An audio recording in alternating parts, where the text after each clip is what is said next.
তীব্র দাবদাহ ও ভ্যাবসা গরম থেকে পরিত্রাণের জন্য আল্লাহর কাছে পানা চেয়ে পটুয়াখালীর রাঙ্গাবালিতে সালাতুল ইস্তিসকার নামাজ আদায় করেছেন এলাকাবাসী।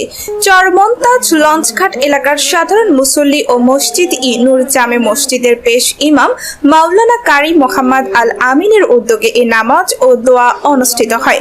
তাপপ্রবাহ থেকে মুক্তি পেতে ও রহমতের বৃষ্টি বর্ষণের জন্য সোমবার বেলা 11:30টায় অনুষ্ঠিত ইস্তিসকার নামাজের ইমামতি করেন চরমন্তাজ ইউনিয়নের লঞ্চঘাট এলাকার মসজিদ ই নূরে জামে মসজিদের ইমাম মাওলানা কারি মোহাম্মদ আল আমিন। নামাজ ও দোয়া মোনাজাতে ওই এলাকার সর্বস্তরের মানুষ অংশগ্রহণ করেন। নামাজ শেষে আল্লাহর রহমত কামনা করে তীব্র তাপদাহ থেকে মুক্তি এবং বৃষ্টির জন্য মোনাজাত করা হয়।